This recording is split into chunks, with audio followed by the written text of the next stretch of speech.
السلام علیکم ورحمۃ اللہ وبرکاتہ۔ الحمدللہ رب العالمین الرحمن الرحیم مالک یوم الدین، واشہد ان لا الہ الا اللہ وحدہ لا شریک لہ، واشہد ان محمدا عبدہ ورسولہ، صلوات اللہ وسلام علیہ وعلی آلہ وعلی اصحابہ ومن اہتدی بہدیہ واستنى بسنتہ الی یوم الدین، وبعد۔ معزز و مکرم سامعین، مناظرین و مشاہدین، اس سے پہلے غزوہ خندق کے بارے میں ہماری گفتگو ہوئی تھی، جسے غزوہ احزاب بھی کہا جاتا ہے، اور اللہ رب العالمین نے قرآن میں الاحزاب کے نام سے مکمل ایک سورۃ اتاری ہے جس میں غزوہ احزاب کا تفصیل کے ساتھ تذکرہ کیا ہے۔ غزوہ احزاب کے فوری بعد جو جنگ پیش آئی اس کا نام غزوہ بنو قریظہ ہے۔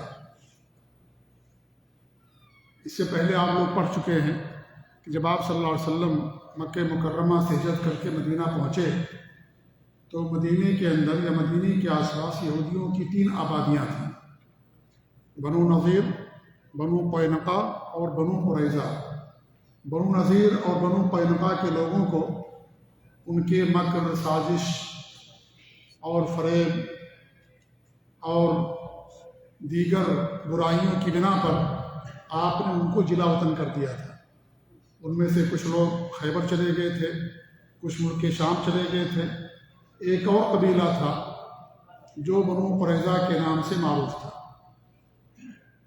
یہ جنگ پیش آئی انہی یہودیوں کے ساتھ، اور اس کی تفصیل یہ ہے کہ جب آپ صلی اللہ علیہ وسلم غزوہ خندق سے فارغ ہوئے اور مدینہ پہنچے اور غسل فرما ہی رہے تھے کہ جبریل امین علیہ السلام آئے اور انہیں بنو قریظہ کی طرف نکلنے کا حکم دیا۔ اس کے بعد نبی صلی اللہ علیہ وسلم نے اعلان کرا دیا کہ تمام لوگوں کو بنو قریظہ جانا ہے۔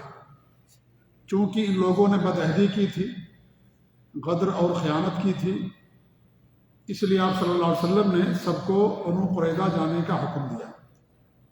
یہودی تھے اور یہودیوں کی فطرت میں خیانت اور غدر داخل اور شامل ہے، اور آپ کو معلوم ہے کہ غزوہ احزاب کا سبب بھی یہی لوگ تھے۔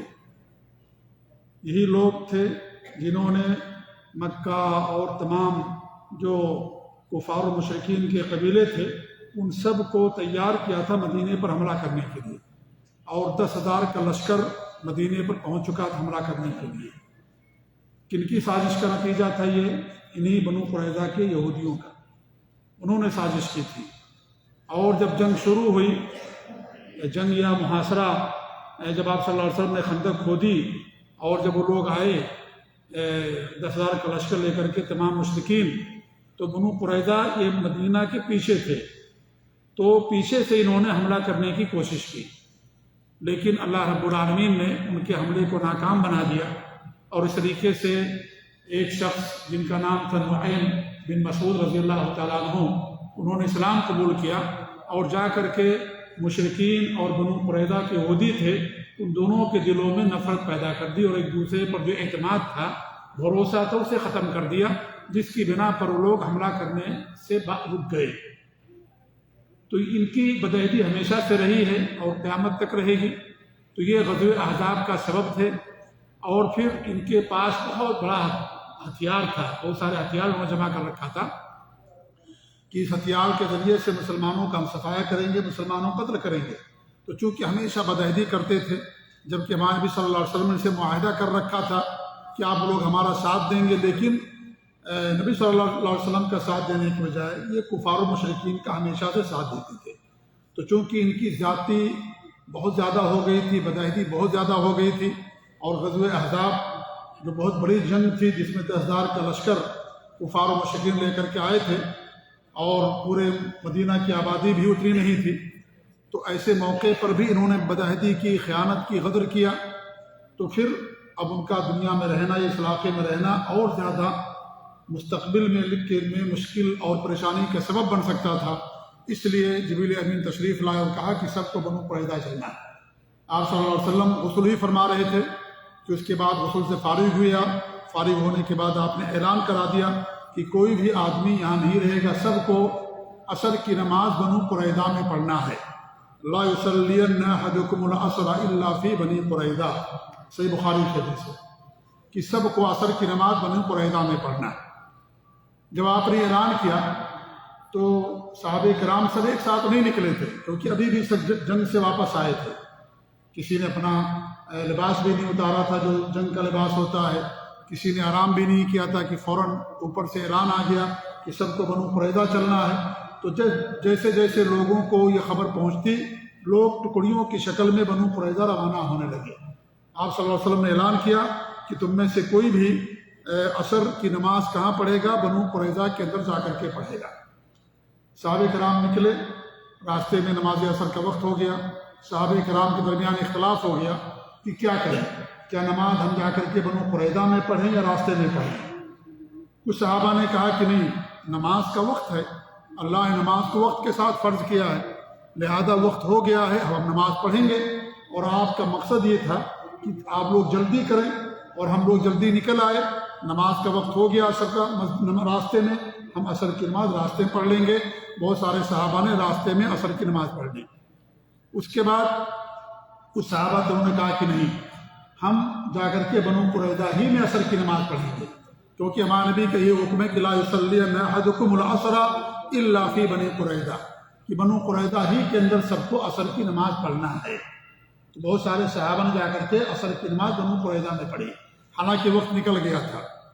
تو یہ دو موقف صحابہ کرام کا سامنے آیا۔ آپ نے کسی پر نکیر نہیں کی، آپ نے کسی پر نکیر نہیں کی، اگرچہ جنہوں نے راستے میں نماز پڑھی ان کا پڑھنا زیادہ افضل تھا، کیونکہ اللہ رب العالمین نماز کو وقت کے ساتھ فرض کیا ہے۔ وقت ایسی شرط ہے جس میں اسے آگے پیچھے نہیں کیا جا سکتا ہے۔ باقی اور جو نماز کی شرطیں ہیں آپ ان کو اگر نہیں کر سکتے ہیں تو آپ کے لیے وہ معاف ہے۔ جیسے اگر آپ بیمار ہیں، کھڑے ہو کر کے نہیں پڑھ سکتے، کھڑے ہو کر کے نماز پڑھنا، نماز کا رکن ہے، آپ بیٹھ کر کے نماز پڑھ لیجیے۔ آپ وضو نہیں کر سکتے ہیں، تیمم کر لیجیے، تیمم میں نہیں کر سکتے، ناپاکی کی حالت میں آپ کو نماز پڑھنا، نماز آپ پڑھ لیجیے۔ کسی بھی صورت میں جو ہے نماز پڑھنا آپ کو، لیکن اس کے وقت پہ پڑھنا ہے۔ لیکن جو اور شرطیں ہیں ان شرطوں میں انسان کبھی بیشی کر سکتا ہے، لیکن وقت ایسی شرط ہے جس کو انسان آگے پیچھے نہیں کر سکتا۔ اللہ نے وقت کے ساتھ نماز فرض کیا ہے، اسی لیے امام مالک رحمۃ اللہ علیہ نے کتاب لکھی الموطا، اور جب نماز کا ذکر کیا تو سب سے پہلے انہوں نے نماز کے وقت کو بیان کیا، اور علماء نے تفسیر اور تشریح کی ہے ان کے اس عمل کی۔ ان کا مقصد یہ ہے کہ نماز کا جو وقت ہے اسے آگے پیچھے نہیں کیا جا سکتا، یہ سب سے اہم چیز ہے شروط میں سے۔ باقی اور چیزوں کو انسان چھوڑ سکتا ہے، لیکن نماز کو وقت ہی پہ انسان کو پڑھنا ہے، ہر حال میں وقت ہی پہ پڑھنا ہے۔ اس لیے انہوں نے سب سے پہلے وقت کو بیان کیا امام مالک رحمۃ اللہ علیہ نے۔ تو جنہوں نے عصر کی نماز وقت پہ پڑھ لی ان کا عمل زیادہ درست تھا، کیونکہ ہمارے نبی کا مقصد یہی تھا کہ جلدی سب کو جانا ہے بنو قریظہ، دیر نہیں کرنا ہے، اور سب لوگ جلدی نکل لیے، نماز کا وقت ہو گیا اور نماز پڑھ لیا۔ لیکن جنہوں نے بعد میں پڑھا آپ نے ان کو بھی نکیر نہیں کی، اگرچہ ان کا عمل پہلے وقت میں پڑھنے والوں کے مقابلے میں ان کا زیادہ صحیح تھا، ان کا اتنا صحیح نہیں تھا۔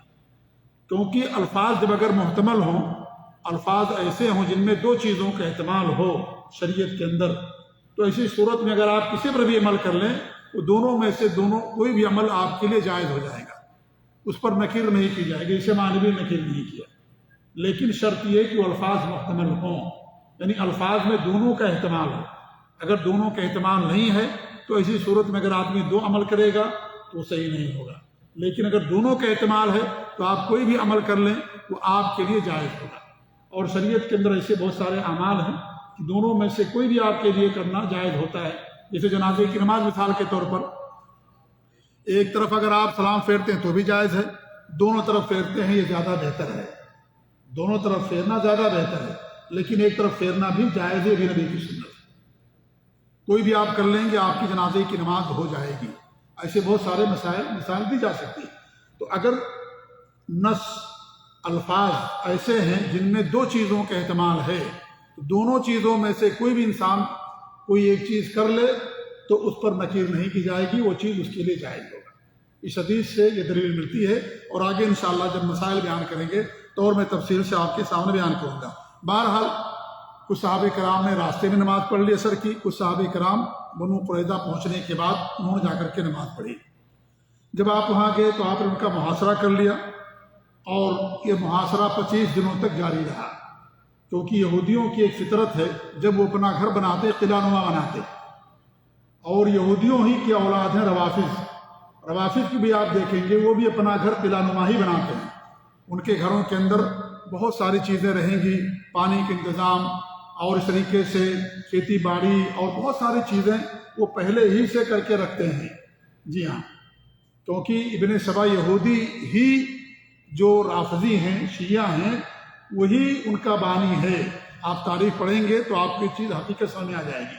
تو بہرحال آپ صلی اللہ علیہ وسلم نے ان کا جا کر کے محاصرہ کر لیا، اور یہ محاصرہ 25 دنوں تک رہا۔ اس کے بعد ایک صحابی ابو لبابہ رضی اللہ تعالیٰ عنہ، ان لوگوں نے ان کو اپنے پاس بلایا اور مشورہ کرنے کے لیے کہ ہم کیا کریں، اور یہ کہا کہ اگر ہم ہتھیار ڈالتے ہیں تو اس کا کیا نتیجہ ہوگا۔ جب ابو لبابہ رضی اللہ تعالیٰ عنہ وہاں پہنچے تو عورتیں اور بچے سب دھاڑ مار کر کے رونے لگے۔ یہ کیفیت دیکھ کر کے ابو لبابہ رضی اللہ تعالیٰ عنہ پر رقت طاری ہو گئی۔ یہودیوں نے کہا کہ آپ بہتر سمجھتے ہیں کہ ہم اللہ کے رسول کے فیصلے پر ہتھیار ڈال دیں، تو انہوں نے کہا کہ ہاں۔ پھر انہوں نے اشارہ کیا حلق کی طرف، یعنی جو مرد لوگ ہیں ان سب کو قتل کر دیا جائے گا، کیونکہ انہوں نے بڑی بدعہدی کی ہے، بہت ظلم کیا ہے، بہت غدر اور خیانت کیا ہے، لہذا مردوں کو قتل کر دیا جائے گا۔ تو انہوں نے سوچا کہ میں نے جو ہے یہ راز فاش کر دیا، مجھے راز فاش نہیں کرنا چاہیے تھا۔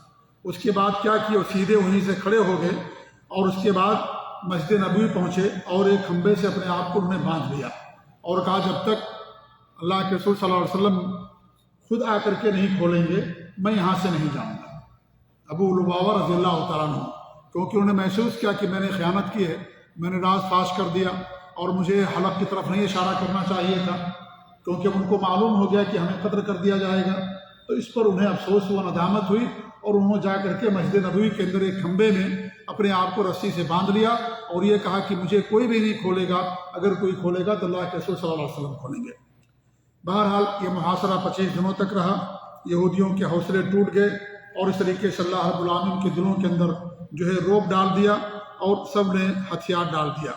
25 روز کے بعد آپ صلی اللہ علیہ وسلم نے جو ان کے مرد لوگ تھے ان کو باندھنے کا آپ نے حکم دیا، عورتوں کو الگ کر دیا گیا، بچوں کو الگ کر دیا گیا، اور ایک صحابی محمد بن مسلمہ رضی اللہ تعالیٰ عنہ، انہوں نے کیا کیا، ان کی نگرانی میں سارے مردوں کو رسی سے باندھ دیا گیا۔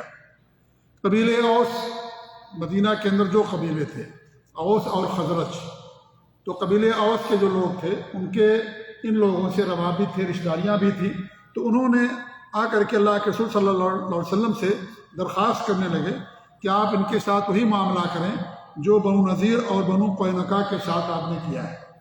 آپ ان کے ساتھ کیا معاملہ کیا تھا، ان کو جلا وطن کر دیا تھا، کہا کہ یہ علاقہ چھوڑ کر کے آپ لوگ چلے جائیں تم لوگ، تو لوگ علاقہ چھوڑ کر کے دوسرے شہروں میں چلے گئے، خیبر چلے گئے، ملک شام چلے گئے۔ تو انہوں نے کہا بنو اوس کے لوگوں نے کہ آپ بھی ان کے ساتھ وہی معاملہ کیجیے جو بنو نذیر اور بنو قینقاع کے ساتھ آپ نے کیا۔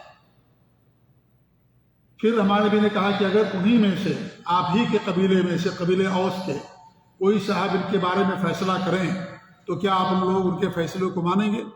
تو قبیلے اوس کے لوگوں نے کہا کہ ہم ضرور مانیں گے۔ تو آپ صلی اللہ علیہ وسلم نے سعد رضی اللہ تعالیٰ عنہ کو حاضر ہونے کا حکم دیا۔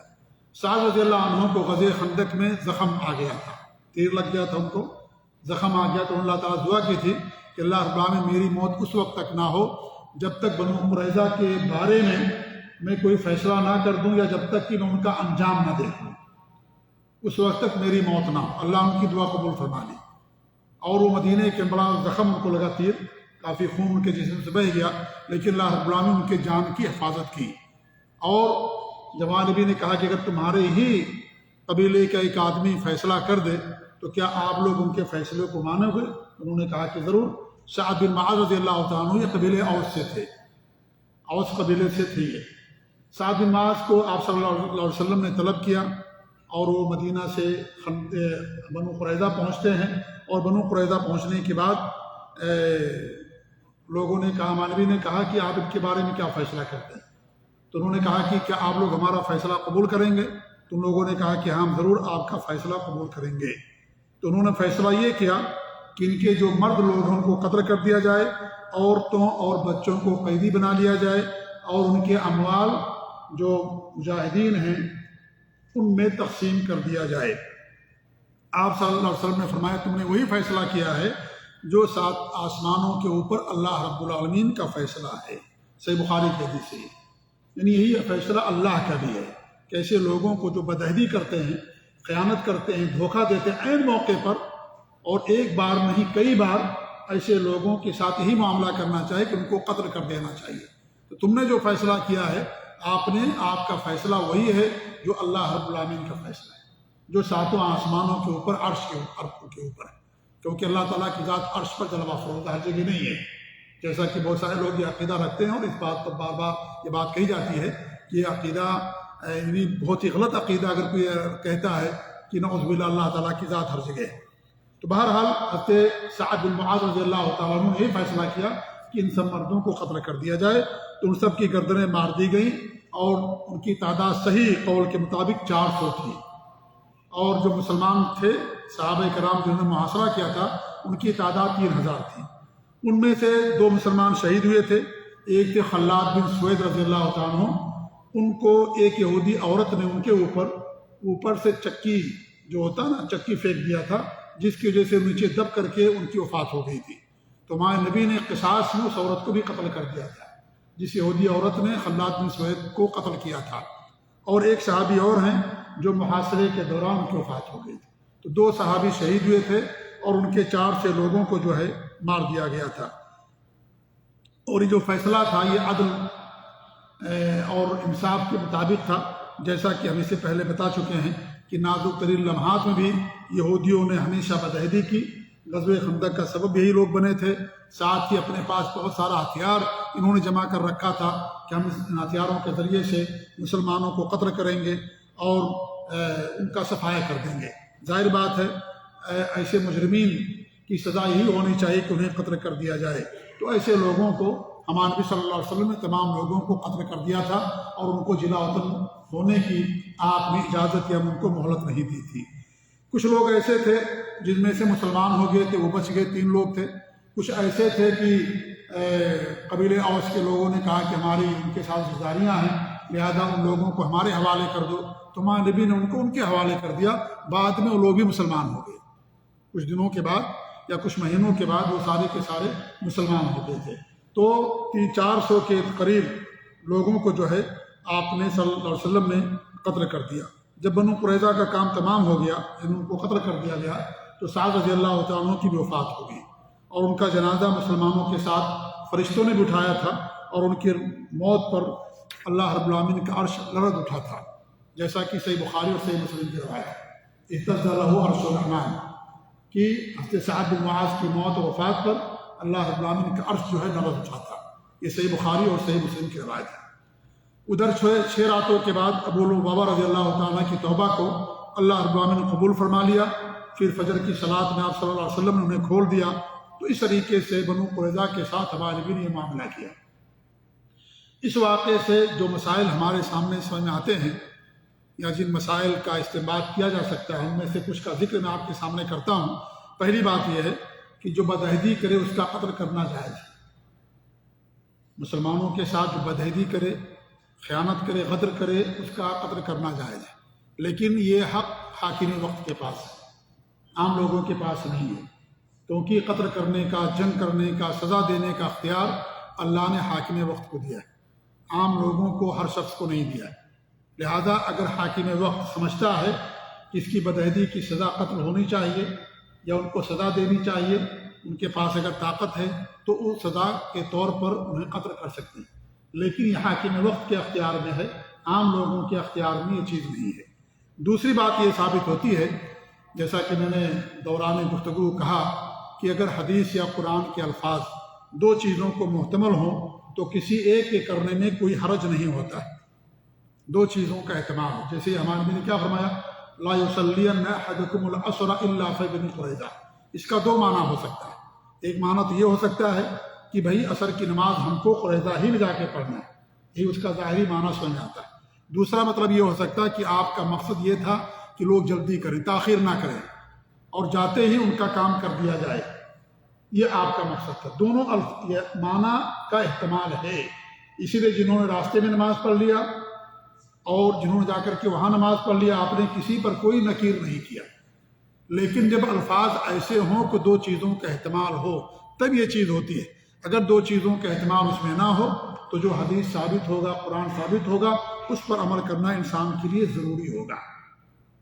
اور یہ چیز کب ہو سکتی ہے؟ مسائل میں۔ البتہ عقیدہ ہے، اصول ہے، مغیبات ہیں، ان چیزوں میں ایسا نہیں ہوتا، اس میں اختلاف نہیں ہوتا۔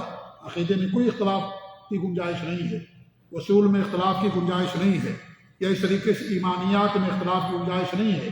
جن چیزوں کا تعلق غیب سے ہے ان میں بھی اختلاف کی کوئی گنجائش نہیں ہے۔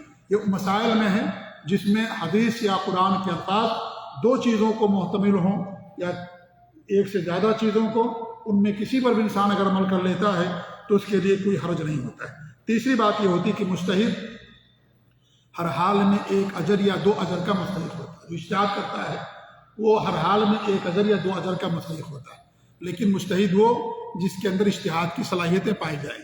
یہ نہیں کہ ہر آدمی اجتہاد کرنا شروع کر دے، جسے قرآن کی آیت پڑھنا بھی نہیں آتا صحیح طریقے سے، کلمہ بھی صحیح طریقے سے نہیں پڑھ سکتا، وہ حدیث نہیں پڑھ سکتا، عربی کے الفاظ نہیں پڑھ سکتا، مفتی بن جائے، وہ فتویٰ دینا شروع کر دے، اجتہاد کرنا شروع کر دے کہ ہمارا اس مسئلے میں ہمارا قول یہ ہے، ہماری رائے یہ ہے، حالانکہ سورہ فاتحہ بھی اس کو صحیح طریقے سے پڑھنا نہیں آتا ہے۔